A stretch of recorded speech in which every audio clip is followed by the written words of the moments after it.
Mas nada que não dê para resolver. Vai ter que se puxar um pouquinho. Não viu mecânica dos sólidos lá, então? Não. Tu vai ter que se puxar um pouquinho. Tudo certo, hein? Opa, continua uma aula aí, professor. Vamos lá. Então, por isso que eu gosto de mostrar essa batata, né? Batata. Porque a batata, ela representa qualquer corpo, inclusive aquela alavanca. Certo? Eu tenho uma força externa, que é a força F, certo? E aí, dependendo onde eu fatiar a minha batata, onde eu cortar minha batata, onde eu seccionar minha batata, eu vou ter forças internas. O que é forças internas? É como o material vai responder à força externa. Como o meu material vai responder àquela força F. Dependendo onde eu fatiar, eu vou ter forças internas diferentes. Então, de novo, se eu fatiar naquela hastezinha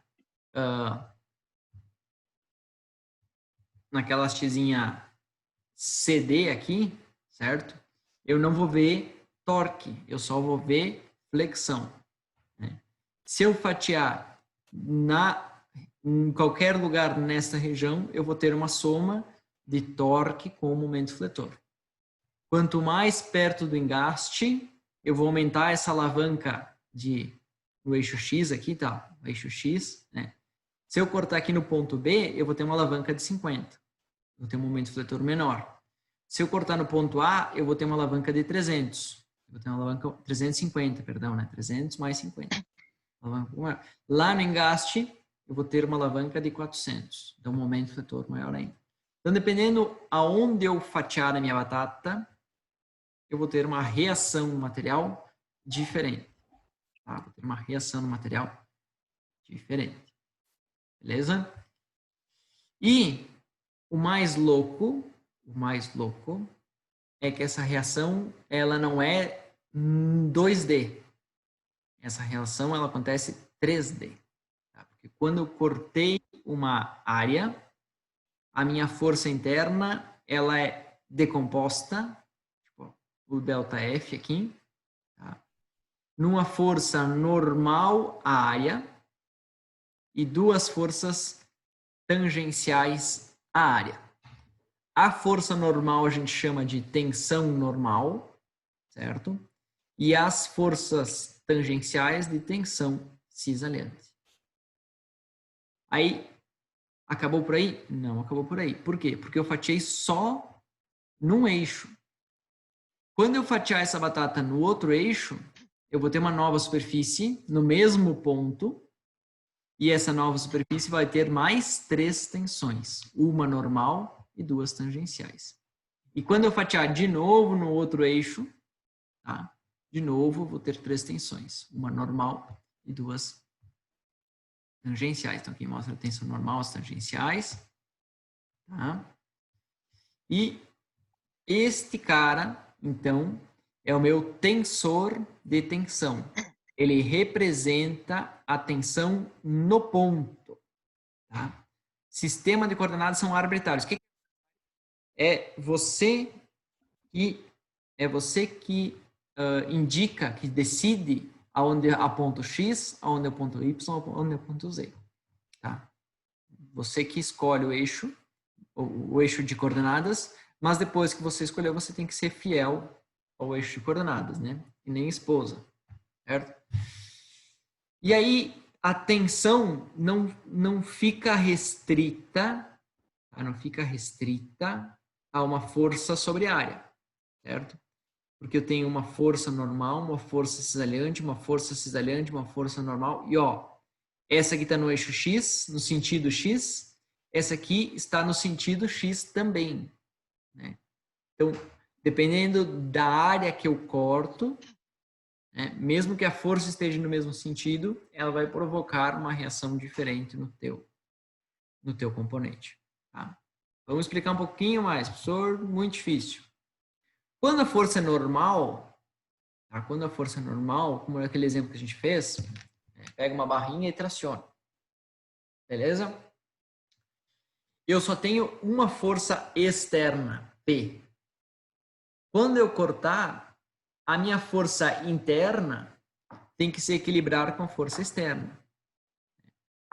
Como isto tudo está num eixo só, não tem como existir uma força interna em outro eixo a não ser o vertical.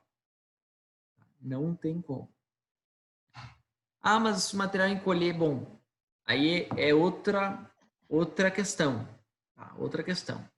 Aqui na engenharia, a gente considera tensão deduzida da força. E deu, né? Da força interna. Força interna. Essa força interna, a gente, aí que está onde o aluno às vezes fica com dúvida. Essa força interna a gente assume que ela é uniformemente distribuída numa área. Tá? E aí, se essa força é uniformemente distribuída numa área, existe uma tensão constante, né, que é igual a força sobre área. Certo?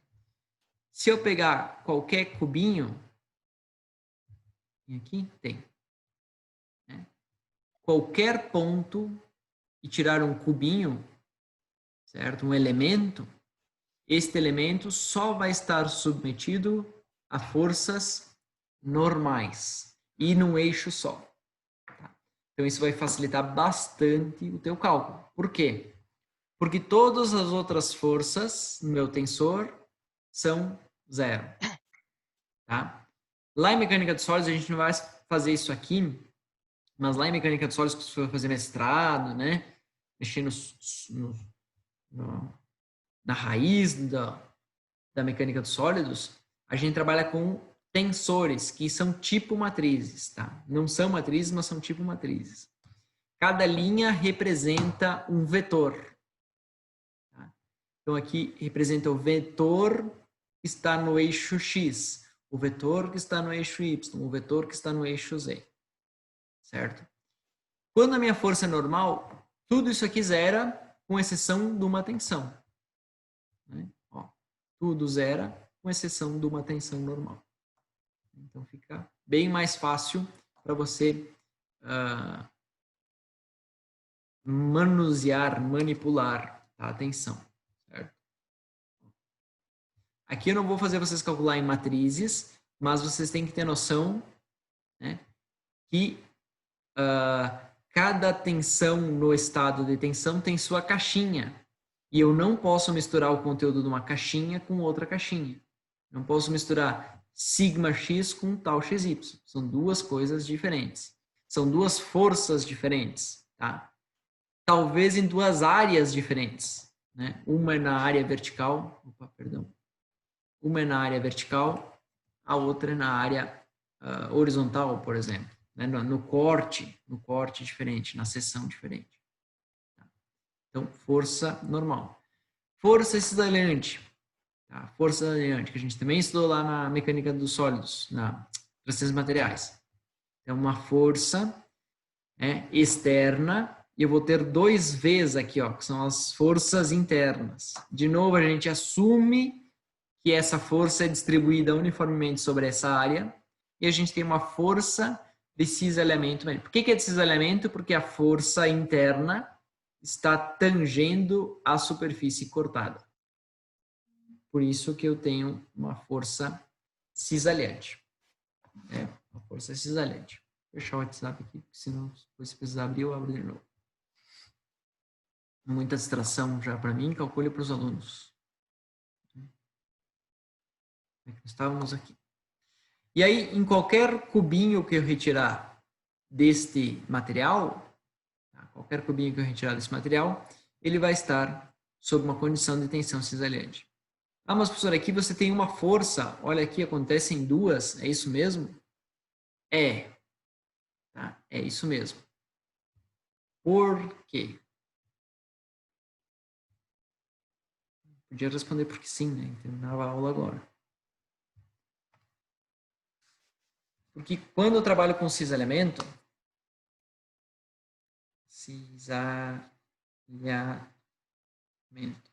ou melhor, melhor, vou botar aqui no cantinho tração. Né? Quando eu tenho uma barra, traciono essa barra, tá? Eu retiro um ponto da minha barra e esse ponto, né, vou fazer um corte aqui, ó. Pá. Cortei um plano ali, certo? Tá aqui o meu plano. Eu tenho aqui a minha força externa e eu vou ter a minha tensão. Né? Vou pegar a parte de baixo aqui, por exemplo. Meio ruim meu corte, mas tudo bem. Corte assim, ó. Isso. Peguei um pontinho aqui, embaixo do corte.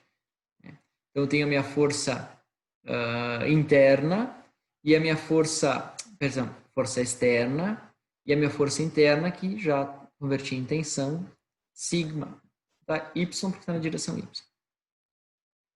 Esse ponto, se eu tirar ele do material e jogar no espaço, ele tem que permanecer em equilíbrio.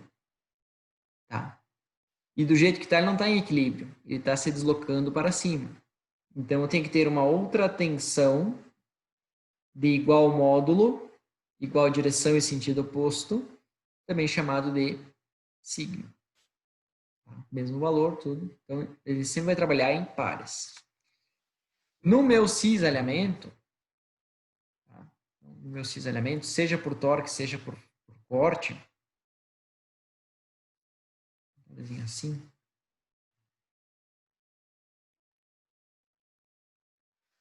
Tem uma força cisalhante aí, assim também. Força cisalhante nesse ponto. Se eu fizer um corte aqui e pegar um pontinho, eu vou desenhar esse cubo aqui. Né? Até pequeno demais meu cubo. Vamos desenhar ele maior.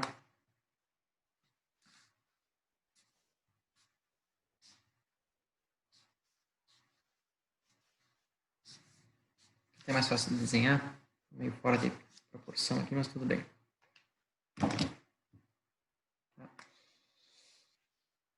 Então, eu vou ter uma força interna, tá? Que vai reagir à força externa que eu estou aplicando no meu material. Tá? Essa força interna já dividi ela numa área, tudo certo. Esse cara está em equilíbrio?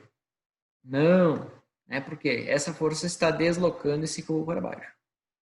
Então, em algum outro lugar, que vai ser aqui nessa face que está oculta aqui, escondida, eu tenho que ter uma força, né, de igual módulo, igual direção, sentido oposto a essa daqui. Certo? Esse corpo está em equilíbrio? Não. Por que que não? Porque essas duas forças vão fazer esse cubo rotacionar. Né? As duas forças, como fosse meu celular, vão fazer esse cubo rotacionar nesse sentido. Ó. Ficando uma força aqui, certo? Então, eu vou ter que automaticamente, o meu material vai se encarregar disso, tá? Gerar um conjugado no sentido oposto, certo? Que impeça esse giro. Então, quando eu tentar girar nesse sentido, eu vou ter uma outra força, né? Vou tentar girar nesse sentido, eu vou ter uma outra força nesse sentido, impedindo o giro. Tá? Impedindo o giro. Eu não falei isso para vocês, né? Mas, ó, aqui eu tenho meu eixo X, meu eixo Y, tá? Eixo X, eixo Y. Esta força cisalhante, ela está na face perpendicular ao eixo X e na direção Y, menos Y. Beleza? Essa força cisalhante está na face perpendicular ao eixo Y e na direção menos X. Tá? E tal XY sempre igual a tal YX. Ela sempre vai acontecer em pares, a força desses elementos. Então, tanto faz. Se eu me confundir, se é x e y, se é yx, não tem problema nenhum. Tá? Essa força ela vai ser igual. Tá? O que eu não posso confundir é se eu tiver uma força no sentido ZX. Porque a força ZX vai equilibrar com a força XZ. Sacou? Então, ZX vai equilibrar com a força XZ. XY vai equilibrar com a força YX. Nós sempre vamos trabalhar em pares. Então, por isso que o meu cubinho tem 4 tensões. Para ele não sair girando. Ele vai sair sendo deformado. Tá? Sendo deformado, mas não girando. Momento fletor é uma força interna. Tá? Então, eu aplico uma força na minha barra, na minha viga, e ela responde com um momento. Esse momento, ele vai ser equilibrado, tá? Vai ser equilibrado com uma tensão normal, compressiva, e uma tensão normal trativa. Certo? Ora tração, ora compressão. Então, o esforço, a barra sob tração e a barra sob flexão, estão as duas gerando tensões normais. Normais. Certo? Ó, se eu tirar um cubinho, eu vou ver uma parte em compressão. Aqui está melhor representado, né? Ó, perfil I sobre uma flexão. Tá? Um perfilzinho desses aqui, ó. Um ponto desses aqui, ó. A gente pegou um ponto daqui ao ponto B, jogou para cá, certo? E esse ponto está sobre compressão, certo? E o ponto D está sobre tração. Como é que sabe, professor? Quando a seta sai do corpo, tá? Tá saindo do corpo, é uma tensão trativa, positiva.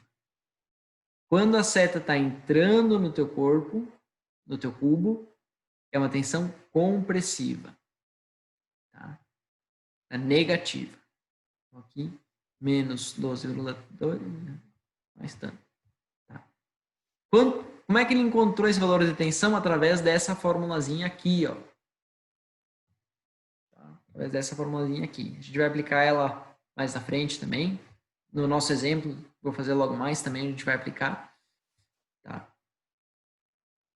E para vocês relembrarem esse cálculo de momentos lá de vigas, né? Aquela alegria toda. Onde é que eu parei? Vou tentar passar assim. Ali. Né? De novo. Tensão de flexão. Ora compressão. Ora tração. Então aqui meu cubinho vai estar sendo espichado. Aqui meu cubinho vai estar sendo comprimido. Tá? Ficou claro isso, pessoal?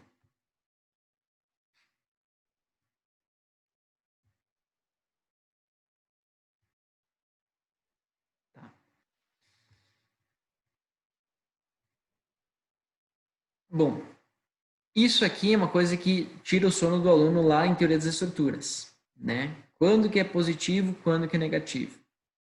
Embora a gente vá trabalhar um pouco com isso, vocês não precisam se preocupar tanto assim, tá? Se preocupar tanto assim. Por quê?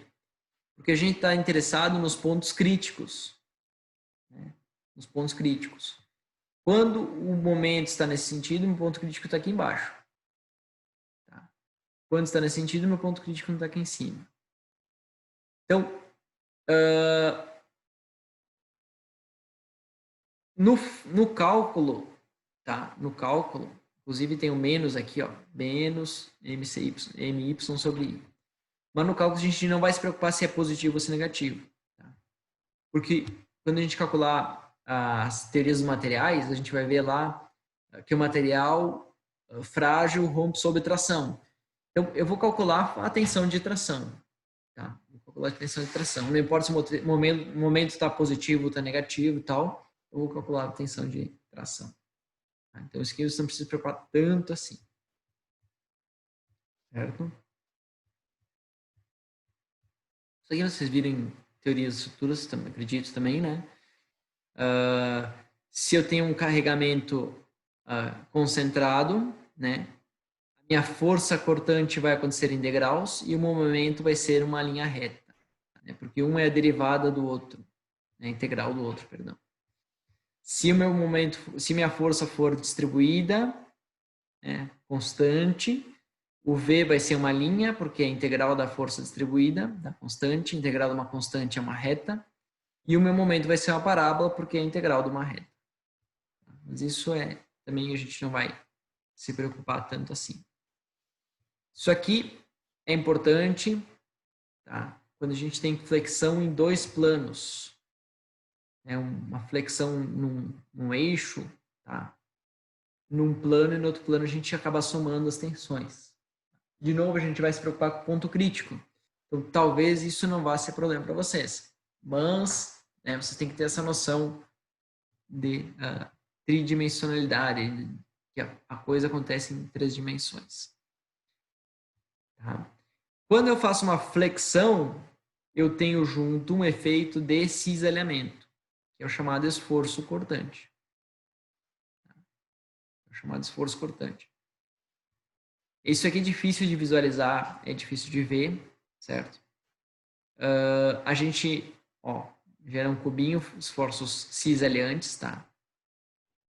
O que eu posso dizer esse esforço é o que acontece, é o que impede uma tábua de deslizar sobre outra tábua, né? Uma fibra de material de deslizar sobre uma fibra de material, como se fossem tábuas, né? Ou você pega um livro grosso e dobra ele. Deixa eu pegar o livro grosso. Eu tenho 3 minutos ainda na reunião. Vou gastar o tempo buscando minha bibliografia.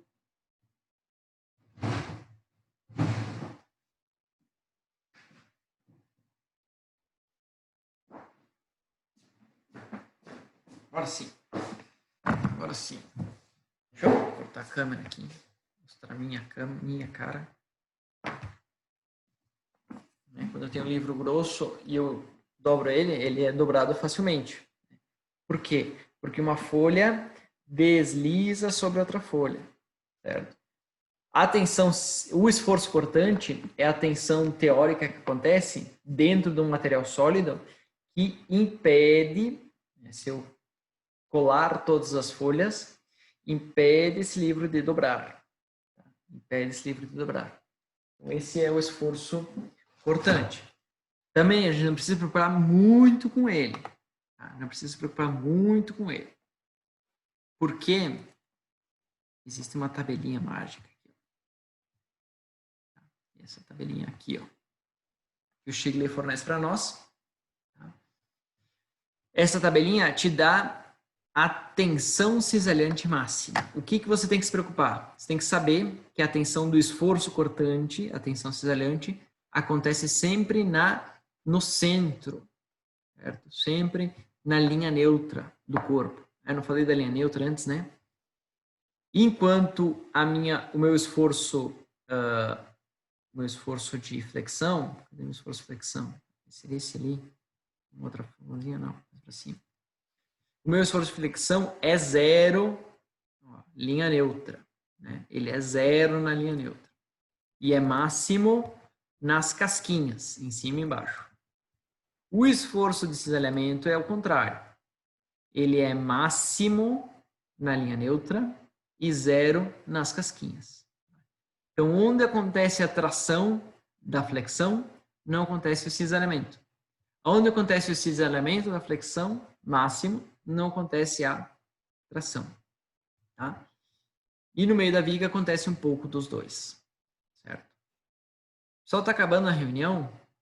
Bem no meio da viga é o ponto neutro. Você tem o ponto de a linha neutra. Isso, linha neutra.